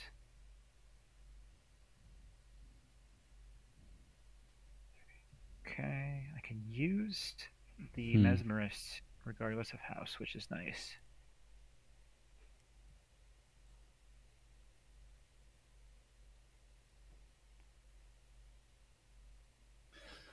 What do you think there, JT? Did you have something else in mind? Hmm. I've been tempted to fight. The mesmerist or the tokens? Maybe take down the mesmerist and cash in the cupping hands. Um, but I was thinking more tokens too. Uh, but I don't know. What do you think? Maybe better to just clear out some of the cards and move some cards from hand that turn instead. I don't know. It's it would have been a tough decision either way. I think yeah, I don't expect them to going back into Sorium anyways, but Hmm. we will be giving them mesmerist value. I could have traded. I wanted to get the check though, but I was perhaps greedy. We'll see. Letting them Looking greedy. getting away with their board a little bit here. Hmm. Okay. Well, that's something. Hmm. Let's go. Let's go Equidon.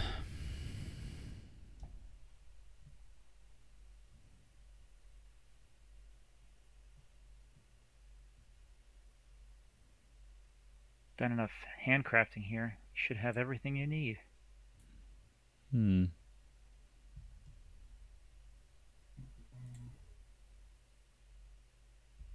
Oh, I like it.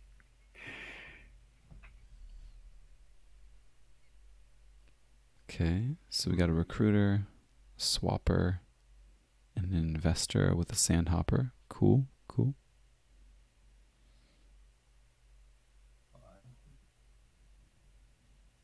Hmm. Hmm. I think I like Mars here. Well, you know what this deck is missing, GT? Board control. You nailed it. I Nice. believe you. Nice. Yeah, the brain hasn't looked at a deck list, so we'll see what happens. Yeah. Hmm. All right, so this is the cool part is maximizing the Zyzox. I love these things. Those Hmm. Izox are super cool. Yeah. Yeah.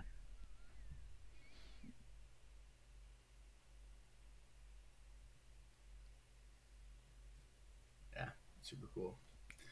All right, so let's put a damage pip on that one and make another scholar. All right, so let's get some splash action going now.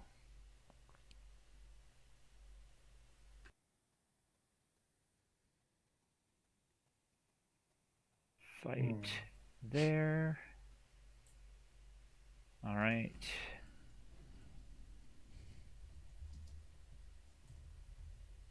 He's elusive.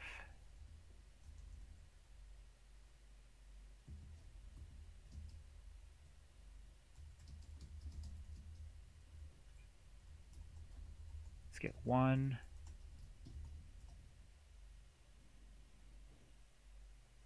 Not going to be able to roll a 6 of it seems. Bummer. Yeah, How so sad. unfortunate. So unfortunate.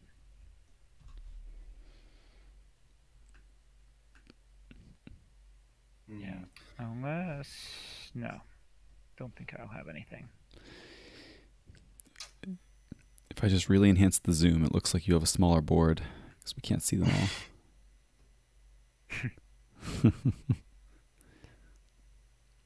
Ooh, my boys.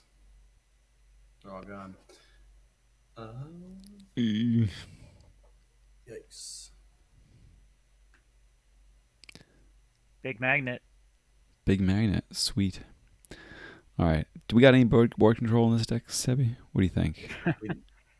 We don't. We don't. Okay, well, I'm actually a little happy that Quick Draw went to 6 here then. We'll Yeah, get a me little too. bit of a reprieve. So let's go Star Alliance. Let's go Star Alliance. Yeah. Okay. Yeah, you don't think so? I think Star Alliance is fine. It's our opportunity to sneak in a key Mm. because all the stuff will be exhausted next turn. Mm-hmm. But Yeah, you're not wrong. You're not wrong. We're going to be in quite a pickle on the following turn, though. I don't know. yeah, man. I didn't think about the thingamabob. The Thingamabob's thingamabob. Yeah. It's pretty decent. Pretty decent. I'm like, I'm going on the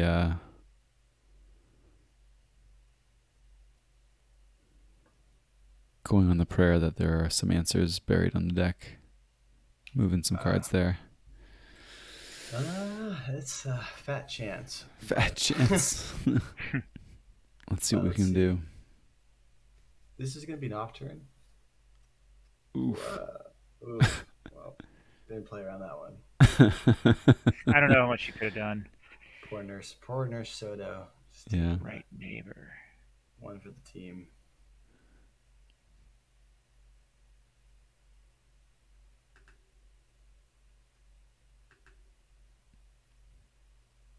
There we go. That is a not so epic poem, but I'll take it. Mm-hmm.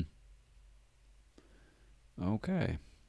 Well, It's actually a pretty decent turn.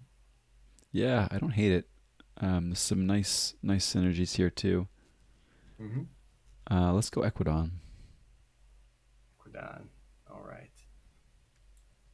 We'll pull this guy. All right.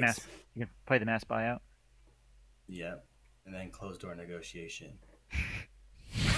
It was all a ruse when you said you had no C. Exactly. Oh, we have no deck. That's okay. We have no deck. We have 7 in draw pile. Oh, never mind. He's a different dude. I thought this was the token generator for a second. Mm-hmm. Mm-hmm. Skirmisher. Oh, this is the elusive dude. Yeah. Not the general. So.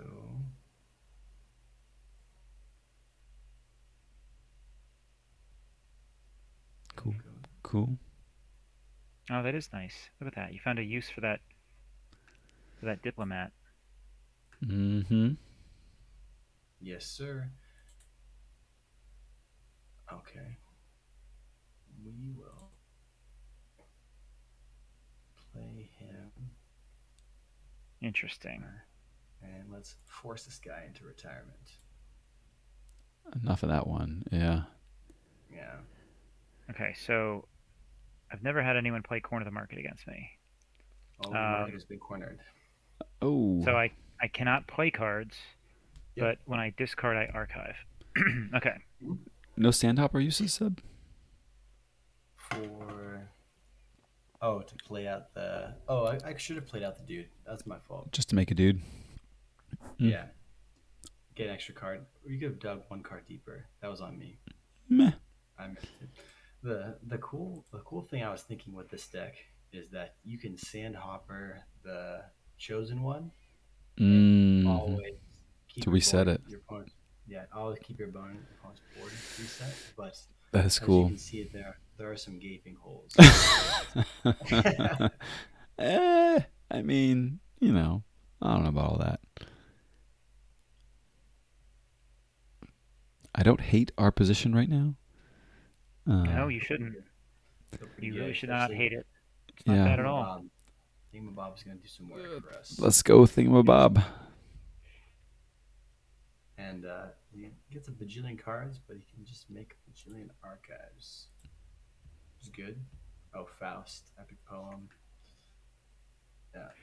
Hmm. Yeah, I think that's all I can do. So he had Faust, an epic poem discard, right? Go in Or so, archives. Yeah. Let's see. so he can +2, right? That's what we can get so far. Oh, +3 with a Chancellor Dextus.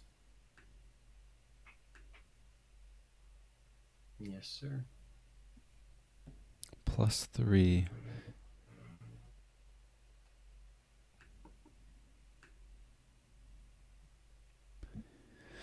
Key cost of 9, you say? Potentially. Okay. Let's see. At least, no. +4, maybe. +4 with, yeah. Plus, because Faust, this 3, where's the other one? So, Symposium, Faust, Symposium, Epic Poem, and Pompidus is already exalted. Yeah. yeah, And then +4, actually. +4. At least. Well, anyway, we'll see. We'll see. We're going to go. I think we're going to Star Alliance anyway. Yeah, I don't think it makes a difference. A lot will not happen. Let's see. What's our draw look like? Okay. So let's do list first. Place on the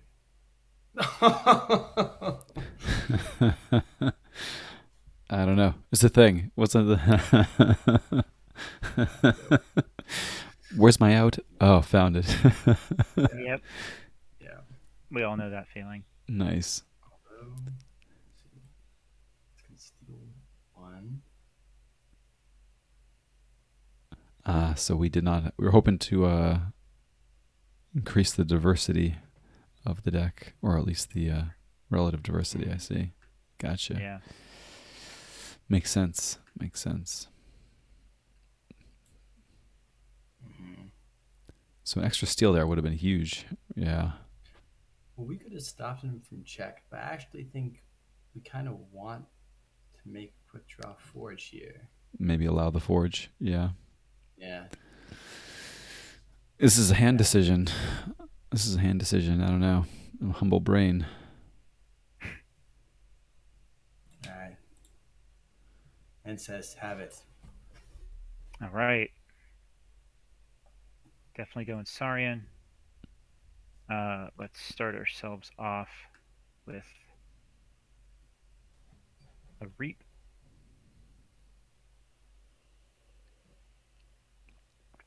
I think I just gonna go with the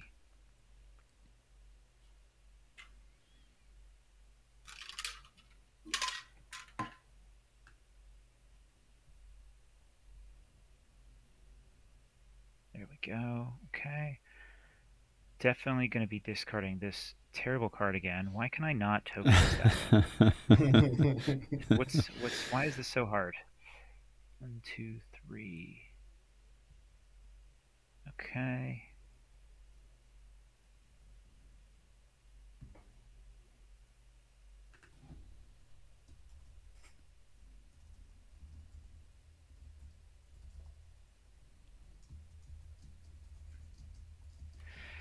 Keys are 4 now.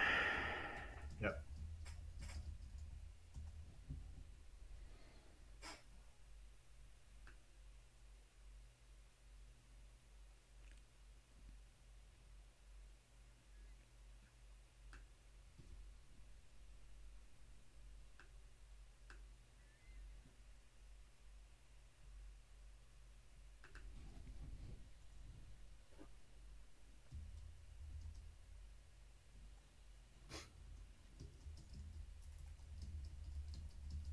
Okay.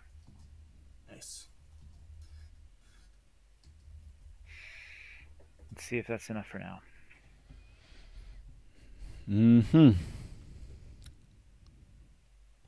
I say we go into Equidon. I like that. I like that indeed. Let's see. Ooh, Equidon. Hmm.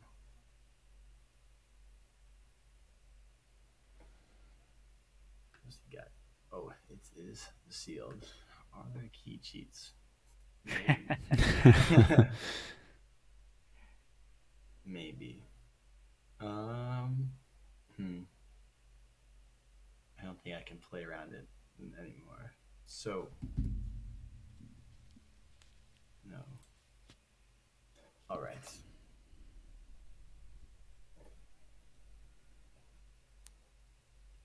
Archive. Sure. That's getting discarded. Play that. Destroy him. All right. So let's do kill this guy.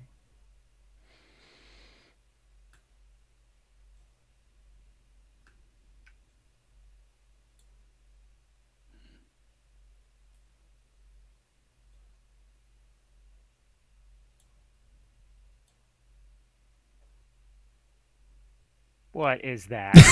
I was like, I saw you start. I was like, what's he doing? What's he doing? He's got the key cheat. Oh man, You- You like the slow roll, right? that was a terrible slow roll. Look at you. You're just like fighting off your diplomat token. I'm like, no, not the token. Oh my God. I had another Faust waiting. I was holding on to him, and I was thinking, like, I think I might be able to exalt enough, but Mhm. that's slow roll. Wow. No, Uh, no, I actually missed that.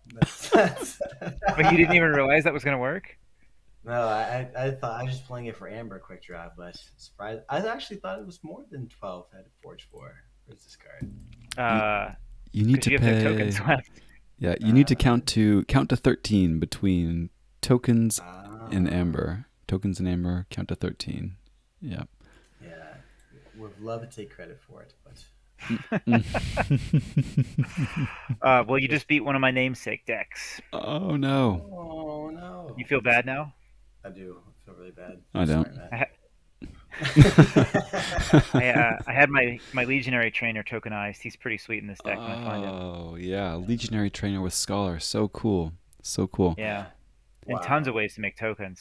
It's crazy. Yeah. There's 4 scout chiefs in here. Mm. Mm. This deck is sweet, quick draw. It's fun. Especially, Yeah, yeah. Legionary Trainer. Ooh, I like Scholar. Scholar's a great token. yeah. He's a fun one to get for a namesake deck. I was pretty happy with that Mm-hmm. one. Scholar's great. I Yeah. mean, it's one of the tokens that are threats on their own. Yeah, Not sort of. I mean, Yeah. the most of them can reap, but scholar presents like a potential game winning threat as they accumulate. Yeah, Yeah. yeah. The thingamabob was huge, and the so corner of the good. market was pretty huge too. Yeah. I wasn't Yeah. able to tax you that turn. It lined up nicely for us in the end, the corner of the market. The last 5 cards in our deck were Equidon, so we just kind of drew really nicely towards the end there. Yeah. Yeah, I actually forgot about the thingamabob on the first key, um, Mm. and I wonder if I might have been better off staying at 5 just so I could draw 6 the next turn. Yeah. Yeah. I would have tried to give you Amber at that point. Oh Before well, good thing you've Single got yourself a diplomat. Good thing. Exactly. Good thing. No. Diplomat and thingamabob. What a combo.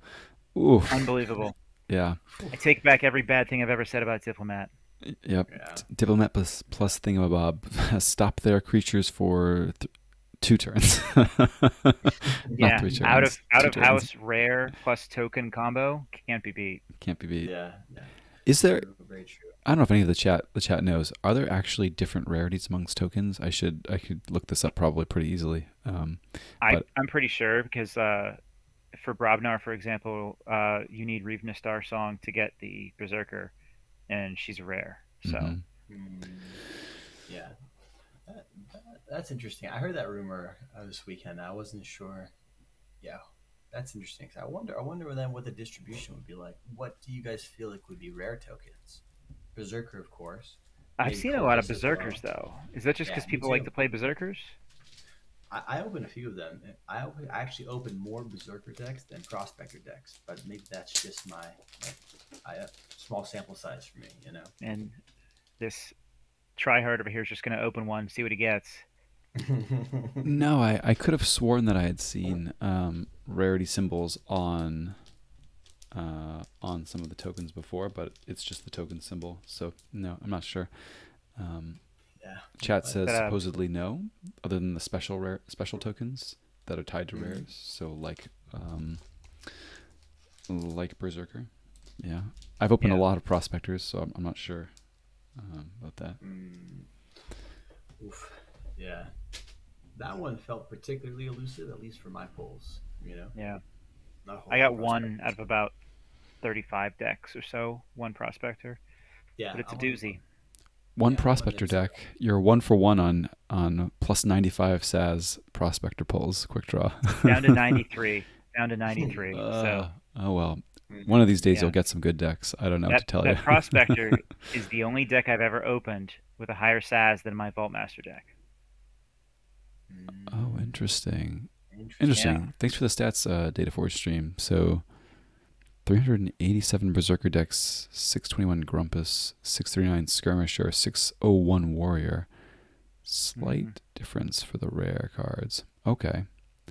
And cats are saying they've opened a lot of Trooper. I'm yet to open a Trooper, I think.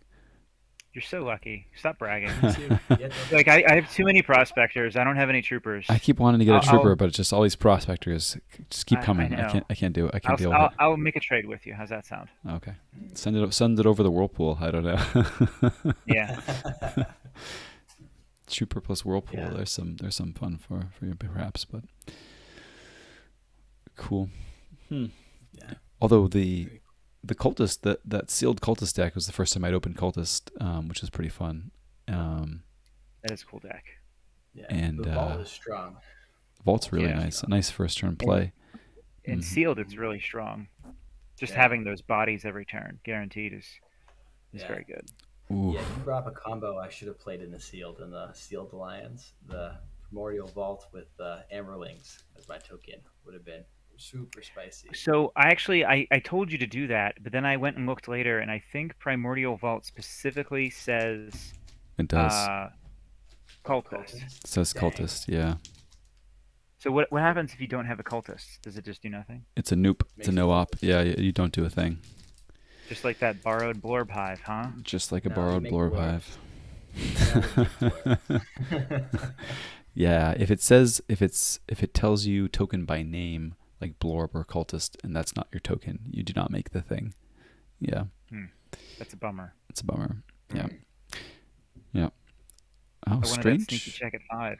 Oh, strange shells being rare because of the rarer because they're also tied to a rare and similar I'm sure with the uh Amberling, Berserkers. Amberling and Berserker. Amberling as well. Yeah. Yeah, Yep. that makes So sense. That makes interesting. sense. Yeah. I do have Hmm. a really cool strange shell deck. I'm kind of excited to play a little bit more, but Yeah, I Yeah. got. I'm a big fan of Strange Shell. I think I think a big part of Winds of Exchange is managing the tokens and finding efficiency without logos.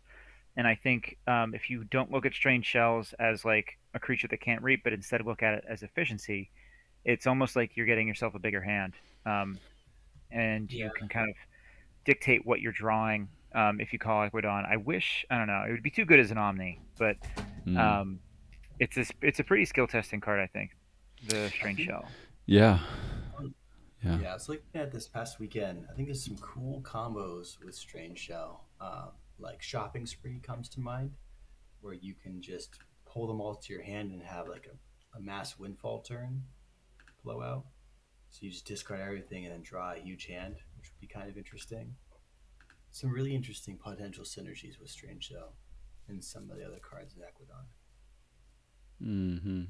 Yeah, it's someone else had mentioned on Discord earlier today. Like, you can load up some Amber on it and then trade it with like Tourist Trap or one of the other ones because it's just it's a creature that they can't do anything with really. Yeah, They can't reap, they exactly. can't fight, and if they use its action, then it just goes back to your hand. So Ooh, strange shell episode next week. Maybe that's a great idea. Data Forge stream. Sounds like you're in the making of a really nice whirlpool deck there, Quick Draw. Oh, just loaded up strange shells. Quick draw. You had just like the. This was a transformative weekend for you. You go in poo pooing Worlds Collide, plays a Worlds Collide deck, and then gets to look at this Whirlpool Alliance build, and he's like, might be something there. I don't you mean the know. Whirlpool Alliance that that moose was in top four? that Moose The Man moose dude put played. together. Yeah, Yeah. there were two of Yeah. them actually. And funny, one of them, the double Whirlpool Alliance, I was actually talking to that guy, Captain Crispy, Mm-hmm. just Mm. a week or two ago about that Whirlpool deck, and I didn't even realize it was him until I saw the list today for Yeah. the top four for Alliance. And yeah, um, pretty That sweet deck to was super see. cool. Yeah. Yeah, Really Some, cool. some interesting brews for sure. Yeah. Mm. I have a cut. Ooh, question two. Any other vault tours that folks are planning on going to? Uh, you gents? Nothing on the radar for me, but I'm open. Definitely open to looking into. Love to see. What about you yeah. guys? I'm unlikely. They announced the Seattle one for October, and my brother lives in Seattle actually, and I said to my wife yesterday when it was announced, I was like, "Hey, do you want to like cancel your classes?" Because she's a teacher. So you want to cancel your classes and go to Seattle in October to play in a KeyForge tournament? And she just like looked at me and she's like, "You have a very unhinged look in your eye right now. Uh, I don't think I'm gonna be able to make it work, but that would be a lot of fun to go out to Seattle.